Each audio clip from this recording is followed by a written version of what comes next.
columnist Dorothy Black is joining us in studio. Now she's going to introduce us to the concept of bisexuality. Dorothy, we often hear people saying that bisexuality isn't actually a thing.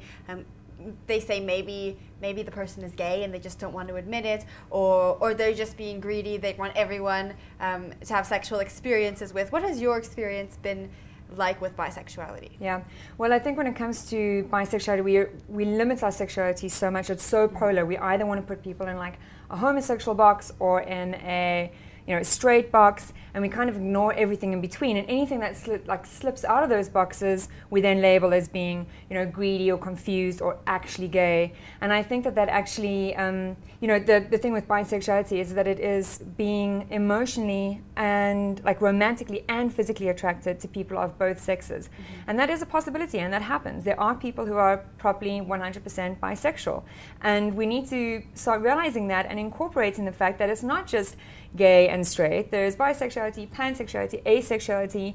People express and experience their sexuality in many different ways.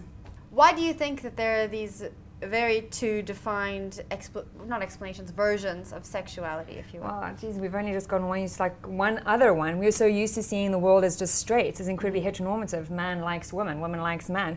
We've only just started seeing that there might be, man like man and woman like woman. Mm-hmm.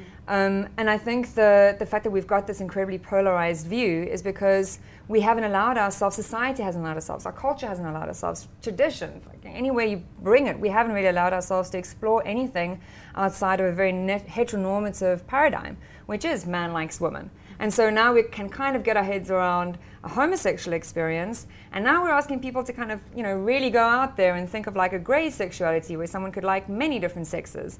Mm-hmm. And I think that's confusing. And so we kind of polarize things because it makes it easier, and yet we've only just kind of gotten used to the polarization. All right, you mentioned asexuality and pansexuality. Can you explain to us what that is?